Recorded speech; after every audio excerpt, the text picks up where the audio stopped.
ആദ്യത്തെ ക്വസ്റ്റ്യൻ ആണ്, in the short run which of the following must continuously decrease as output increases. അതായത് output increase ചെയ്യുന്തോറും short റണ്ണിൽ decrease ചെയ്യുന്ന cost ഏതാണെന്നാണ് നമ്മൾ ഒന്നാമത്തെ ചോദ്യം ചോദിച്ചിരിക്കുന്നത്. ആൻസർ എന്ന് പറയുന്നത് ആവറേജ് ഫിക്സ്ഡ് കോസ്റ്റാണ്. AFC ആവറേജ് ഫിക്സ്ഡ് കോസ്റ്റാണ്. എന്താണ് ഇതിൻ്റെ shape? The shape of the average fixed cost curve is rectangular hyperbola. Next question, who made the statement inflation is everywhere and always a monetary phenomenon? whom? Milton Friedman. ആരാണ്? Milton Friedman ആണ്. എന്ന monetarist economist ആണ് inflation ഒരു monetary ഫിനോമിനനായിട്ട് കണ്ടത്. Then third one, a risk loving persons total utility curve of income is dash to the income axis. Risk loving പേഴ്സണിൻ്റെ total utility curve എങ്ങനെയായിരിക്കും? It is convex. അപ്പോൾ risk averting, risk ഇഷ്ടപ്പെടാത്തയാളുടെ എങ്ങനെയായിരിക്കും? Convex. Concave. Then ഒരു risk ആയിട്ട് എടുക്കില്ല, neutral സ്വഭാവമുള്ളവരുടെ ആയിട്ട് it is parallel to the X axis ആയിരിക്കും. അപ്പോൾ നമ്മളവിടെ 3 നമ്മൾ പറഞ്ഞു. റിസ്ക് ലവിംഗ് പേഴ്സണിൻ്റെ ടോട്ടൽ യൂട്ടിലിറ്റി കർവ് എന്ന് പറയുന്നത് കോൺവെക്സും, risk averted total utility curve എന്ന് പറയുന്നത് കോൺകേവും, ദെൻ ഒരു റിസ്ക് ന്യൂട്രൽ ആയിട്ടുള്ള പേഴ്സൻ്റെ ടോട്ടൽ യൂട്ടിലിറ്റി കർവ് എന്ന് പറയുന്നത് it is parallel to the X ആക്സിസുമാണ്. Next one, which of the following is not true for perfect competition? Market demand curve is horizontal to X axis. അതായത് perfect competition market demand curve എന്ന് പറയുന്നത് is downward sloping ആയിരിക്കും. Then fifth one, a firm in the monopolist competition advertises in order to എന്തിനു വേണ്ടിയിട്ടാണ്? Make the demand for its product less price elastic. അതായത് പ്രൈസിലുണ്ടാകുന്ന നേരിയ variation പോലും quantity ഡിമാൻഡിൽ ലാർജ് വേരിയേഷൻസ് അവിടെ ക്രിയേറ്റ് ചെയ്യുന്നു. Then bandwagon effect is found in which of the following? അതായത് നമുക്ക് കൺസംഷൻ തിയറീസ് നമ്മൾ പ്രധാനമായിട്ടും absolute income hypothesis, relative income hypothesis, permanent income hypothesis, life cycle hypothesis എല്ലാം പഠിക്കുന്നുണ്ട്.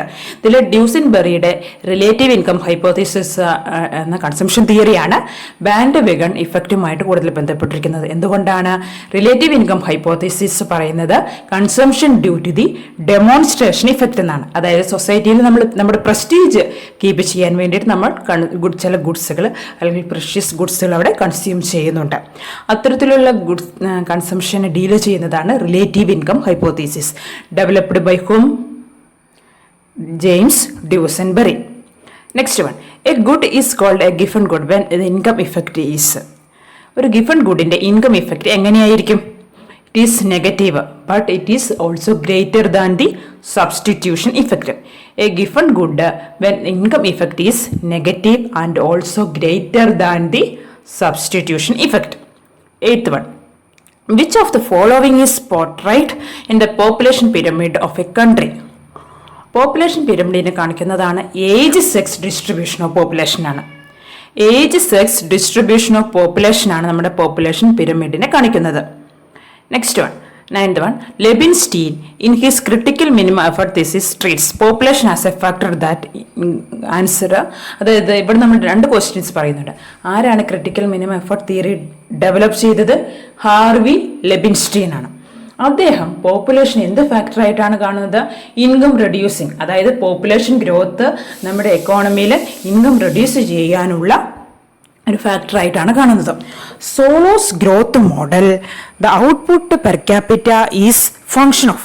സോളോയുടെ ഗ്രോത്ത് മോഡലിൽ ഔട്ട്പുട്ട് പെർ ക്യാപിറ്റ എന്ന് പറയുന്നത് എന്തിൻ്റെ ഫങ്ഷനായിട്ടാണ് നമ്മൾ ഡിസ്കസ് ചെയ്യുന്നത്? It is the function of capital labour ratio. സോളോയുടെ ഗ്രോത്ത് മോഡലിൽ ഔട്ട്പുട്ട് പെർ ക്യാപിറ്റ എന്ന് പറയുന്നത് it is the function of capital labour ratio.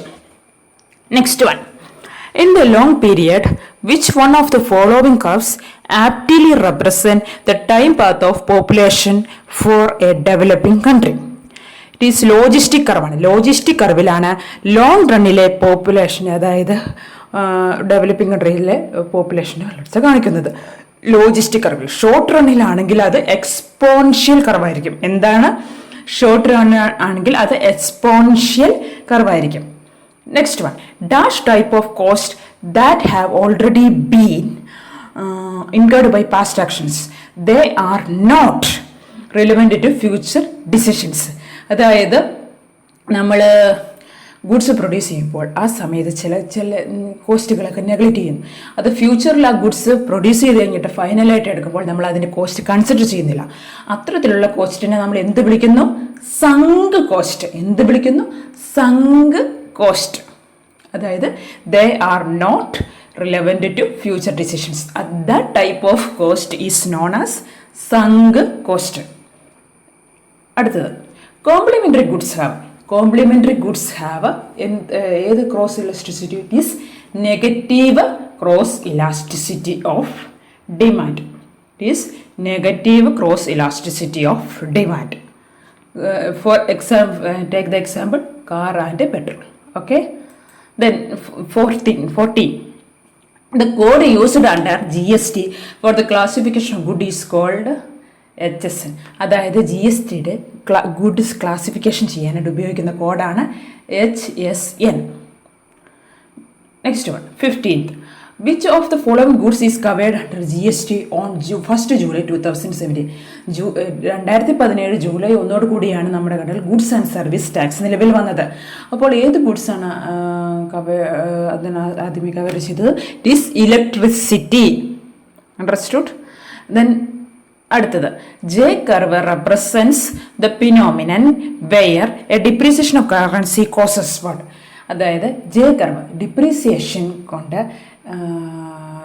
Depreciation എന്തിൻ്റെ ഒരു കാരണമാകുന്നു എന്ന് കാണിക്കുന്നതാണ് ജെ കർവ്. അതായത് trade balance initially worsen or terms of trade initially worsen but after some point it causes to increases. Terms of trade increases. അതായത് depreciation നടപ്പിലാക്കുന്ന ആ സമയത്ത് ടേംസ് ഓഫ് ട്രേഡിന് കുറച്ച് നാളത്തേക്ക് ഒരു വേഴ്സൺ കണ്ടീഷൻസ് ആയിരിക്കും. പക്ഷേ കുറച്ച് നാളുകൾക്ക് ശേഷം അത് വീണ്ടും ടൈംസ് ഓഫ് ട്രേഡ് ഇംപ്രൂവ് ചെയ്യുന്നു. ഇത് കാണിക്കുന്ന കർവിനെയാണ് നമ്മൾ ജെ കർവ് ഇഫക്റ്റ് എന്ന് പറയുന്നത്. Next one, the price level and purchasing power of money. Price ലെവലും പർച്ചേസിംഗ് പവർ ഓഫ് മണിയും ഏത് രീതിയിൽ ബന്ധപ്പെട്ടിരിക്കുന്നു? It is very inversely related. It is inversely related. As price increases, the pricing power of money decreases. അതായത് നമുക്ക് ഇപ്പോൾ 100 രൂപയ്ക്ക് നമുക്ക് മേടിച്ചിരുന്ന സാധനം പ്രൈസ് കൂടിയാൽ നമ്മുടെ അവിടെ 100 രൂപയുടെ വാല്യൂ അവിടെ കുറയുകയാണ് ചെയ്യുന്നത്. ഇപ്പോൾ 200 രൂപയായാൽ അവിടെ 100 രൂപയ്ക്ക് നമ്മൾ നേരത്തെ നമുക്ക് 100 രൂപയ്ക്ക് 10 കിലോ അരി മേടിക്കാം. പക്ഷേ ഇപ്പോൾ 200 രൂപ കൊടുക്കണം 10 കിലോ അരി മേടിക്കും നിങ്ങൾ. അപ്പോൾ അവിടെ 100 രൂപയുടെ പർച്ചേസിങ് പവർ എന്ന് പറയുന്നത് പ്രൈസ് കൂടിയത് കാരണം അവിടെ നമ്മൾ ഡിക്രീസ് ചെയ്യുകയാണ് ചെയ്യുന്നത്. Next one, the reserve bank of India established in the year 1935 ആണ്. റിസർവ് ബാങ്ക് ഓഫ് ഇന്ത്യ ആരുടെ ശുപാർശ പ്രകാരമാണ് നിലവിൽ വന്നത്? Hilton Young commission. It is nationalised in 1949. Who is the present governor of Reserve Bank? This Shaktikanta Das. 25th governor of the Reserve Bank ആണ് Shaktikanta Das. Then kink in the kink demand curve signifies. Kink demand curve ഏത് market situation നമുക്ക് കാണാൻ പറ്റുമെന്ന് അറിയാം? It is oligopoly മാർക്കറ്റിലെ demand കർവാണ് kink demand curve. എന്താണ് ഈ കിങ് ഡിമാൻഡ് കർവ് സൂചിപ്പിക്കുന്നത്? A rigid price for the product. എന്താണ് a rigid price for the product? Then 20th one, grey revolution relates to fertilizers. ഒരുപാട് റെവല്യൂഷൻസ് നമുക്ക് Indian എക്കോണമിയിൽ പഠിക്കാനുണ്ട്. അതിൽ ഇപ്പോൾ ഇവിടെ പറയുന്നത് grey revolution relates to fertilizers. Red revolution, rainbow revolution, അങ്ങനെ ഒരുപാട് റെവല്യൂഷൻസ് നമുക്ക് പഠിക്കാനുണ്ട്. അപ്പോൾ റെവല്യൂഷൻസിൻ്റെ എല്ലാം നമ്മൾ നോട്ട് ചെയ്ത് വെക്കാം നമുക്ക് വരും ക്ലാസ്സുകളിലാവട്ടെ. 21, ഫിഷർ ഇൻഡെക്സ് യൂസസ്. നമ്മൾ ഇൻഡെക്സ് നമ്പറുകളൊക്കെ സ്റ്റാറ്റിറ്റിക്സിന് വളരെയധികം പ്രാധാന്യം കൊടുക്കണം. സ്റ്റാറ്റിറ്റിക്സിൽ ഇൻഡെക്സ് നമ്പറുള്ള ഫിഷർ ഒന്നാണ് ഫിഷർ ഇൻഡെക്സ്. അത് ഏത് തരത്തിലുള്ള ആവറേജാണ് യൂസ് ചെയ്യുന്നത്? Geometric average. ഇതെല്ലാം പ്രീവിയസ് ഇയർ ക്വസ്റ്റ്യൻ പേപ്പറിന് ബേസ് ചെയ്തിട്ടുള്ള ക്വസ്റ്റ്യൻസ് മാത്രമാണ് കേട്ടോ. 22nd, the benefit theory of allocation of tax burden was given by Lindahl. അതായത് benefit theory of tax given by the economist Lindahl. Next one, the market situation where monopolist buyer faces the monopolist seller. ഇവിടെ രണ്ടുപേരുള്ളൂ, ഒരു ബയറും ഒരു സെല്ലറും. അത്തരത്തിലുള്ള മാർക്കറ്റിനെ നമ്മൾ വിളിക്കുന്നതാണ് duopoly. Understood? Duopoly. മോണോസോണി എന്ന മാർക്കറ്റില്ല, ഒരു ബയർ മാത്രമേ ഉള്ളൂ, ധാരാളം സെല്ലറുകളുണ്ടാവും. ഇത്തരത്തിലുള്ള മാർക്കറ്റിനെയാണ് മോണോസോണി. ഒരു ബയറും ഒരു സെല്ലറും ഉണ്ടെങ്കിൽ അത് ഡിയോപോളി, ഒരു സെല്ലർ മാത്രം ഉള്ളെങ്കിൽ അത് monopoly. Then principle of maximum social advantage is concerned with public ഡെപ്റ്റ്. എന്താണ് പബ്ലിക് ഡെപ്റ്റ്? The ability to pay principle of taxation is logically more concerned with vertical equity. കഴിഞ്ഞ ക്ലാസ്സിൽ നമ്മൾ പറഞ്ഞതാണ് വെർട്ടിക്കൽ ഇക്വിറ്റി എന്താണ്. അതായത് as income increases the amount of tax also increases. ഇതാണ് നമ്മൾ വെർട്ടിക്കൽ ഇക്വിറ്റി എന്ന് പറയുന്നത്. അപ്പോൾ ability to pay principle also related to the vertical equity. നമുക്ക് 26th വന്ന് മാച്ച് ദ ഫോളോയിങ് ആണ്. ഞാൻ കോളം എ ആദ്യം വായിക്കാം. Monetary phenomenon, B unanticipated fluctuations, C creative destruction and D technological change. Column ബിയിൽ first one new classical, second one Schumpeter, third one Milton Friedman and fourth one RBC real business cycle. ഇതിൽ monetary phenomenon ആരുമായിട്ട് ബന്ധപ്പെട്ടിരിക്കുന്നു? നമ്മളത് നിസ്സംശയം നമുക്ക് പറയാം ആരായിട്ട് ബന്ധപ്പെട്ടിരിക്കുന്നത്? Milton Friedman. Unanticipated fluctuations discussed in new classical economics. Unanticipated fluctuations, അതായത് നമ്മൾ പ്രതീക്ഷിക്കാത്ത രീതിയിലുള്ള എക്കണോമിക്കൽ ഫ്ലക്ച്വേഷൻസ് ഉണ്ടാകുമ്പോൾ പ്രൈസിൽ വേരി ഉണ്ടാകുന്നതൊക്കെ ഡിസ്കസ് ചെയ്യുന്നതാണ് new classical economics. Creative destruction Schumpeter, അതായത് ഇന്നോവേഷൻ തിയറിയായിട്ട് ബന്ധപ്പെട്ടയാളാണ് ക്രിയേറ്റീവ്. പുതിയ പുതിയ ഐഡിയകൾ അവിടെ ക്രിയേറ്റ് ചെയ്തു.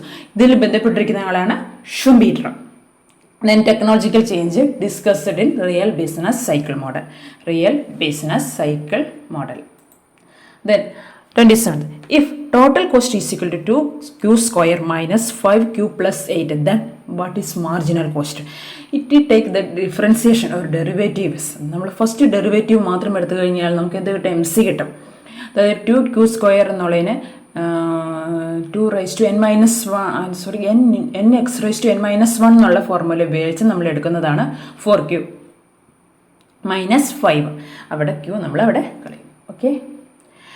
28th, which one of the following items included in the capital account convertibility?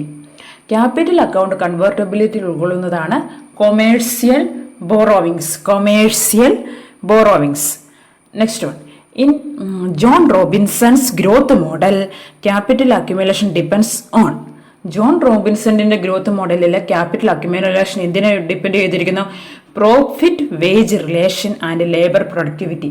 Profit wage relation and labour productivity. Then last one, the dash effect makes the demand curve positively sloped. ഏതാണ്? വെബ്ലൈൻ effect. The demand curve എന്ന് പറയുന്നത് it is positively sloped ആണ്.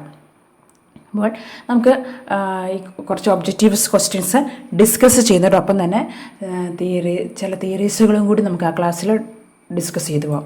അതിന് വേണ്ടിയിട്ട് നമുക്ക് ആദ്യമേ ഞാൻ discuss ചെയ്യുന്നത് ചില തിയറീസും അത് ഡെവലപ്പ് ചെയ്ത എക്കണോമിസ്റ്റുകളും ആരാണെന്നുള്ളതാണ്. ആദ്യം നമ്മൾ പറയുന്നതാണ് cardinal utility theory developed by Marshall. Cardinal utility തിയറിയിൽ പ്രധാനമായിട്ടും വരുന്ന രണ്ട് തിയറികളാണ് law of diminishing marginal utility തിയറിയും ലോ ഓഫ് ഇക്യു മാർജിനൽ യൂട്ടിലിറ്റിയും. ഇതിൽ ഡിമിനിഷിംഗ് മാർജിനൽ യൂട്ടിലിറ്റി എന്ന് പറയുന്നത് എന്താണ്? ഡിമിനിഷിംഗ് മാർജിനൽ യൂട്ടിലിറ്റി എന്ന് പറയുന്നത് ഗോസൻസ് ഫസ്റ്റ് ലോ ആണ്. അപ്പോൾ ഇക്യു മാർജിനൽ യൂട്ടിലിറ്റി എന്തായിരിക്കും? It is Gossen's second law. ഇതും എക്സാമിനൊക്കെ ചോദിച്ചിട്ടുള്ളതാണ്. താഴെ തന്നിരിക്കുന്ന വില ഏതാണ്? Gossen's second law. അപ്പോൾ ഏതായിരിക്കും? Law of equi marginal utility. Then ordinal യൂട്ടിലിറ്റിനെ ബേസ് ചെയ്തിട്ടുള്ള രണ്ട് തിയറികളാണ് നമ്മൾ ഇവിടെ പറയുന്നത്. ഇൻഡിഫറൻസ് കർവും റിവീൽഡ് പ്രിഫറൻസ് തിയറി. ഇതിൽ ഇൻഡിഫറൻസ് കർവ് ആരാണ് ഡെവലപ്പ് ചെയ്തത്? Hicks and Allen. JR Hicks and Allen ആണ് ഇൻഡിഫറൻസ് കർവ് ഡെവലപ്പ് ചെയ്തത്. Revealed preference theory developed by Samuelson. Then മറ്റൊരു theory of demand and consumer surplus. The term consumer surplus coined by Dupuit, but it was popularized by Alfred Marshall. Then theory of games and economic behavior. ആരുടെയാണ്? Neumann and Morgenstern. അതായത് നമ്മൾ ചില lottery ടിക്കറ്റുകൾ പോലുള്ള അല്ലെങ്കിൽ എത്രയുള്ള നമ്മൾ ഗെയിംസുകൾ ഏർപ്പെടുന്നു. അവിടെ നമ്മൾ അവിടെ റിസ്ക് എടുക്കുകയാണ്. There is a probability for success or not. അങ്ങനെയുള്ള റിസ്ക് എടുക്കുന്ന അത്തരം തിയറി ഡിസ്കസ് ചെയ്യുന്നതാണ് theory of games and economic behaviour. ആരുടെയാണത്? ന്യൂമൻ ആൻഡ് മോർഗൻസ്റ്റൺ ആണ്. Then another risk-taking utility theory ആണ് Saint Petersburg paradox, developed by Daniel Bernoulli. Linear programming or mathematical programming. It is related to Dantzig and Kantorovich. അപ്പോൾ അടുത്ത ക്ലാസ്സുകളിൽ നമുക്ക് ഇതേപോലെ കുറച്ച് objective ക്വസ്റ്റ്യൻസും പ്രീവിയസ് ഇയർ ക്വസ്റ്റ്യൻ പേപ്പറിനെ ബേസ് ചെയ്തിട്ടുള്ള ഒബ്ജക്റ്റീവ് ക്വസ്റ്റ്യൻസും ഓരോ തിയറിയും നമുക്ക് എക്സ്പ്ലെയിൻ ചെയ്തതായിട്ട് പോകാം. So thank you for all.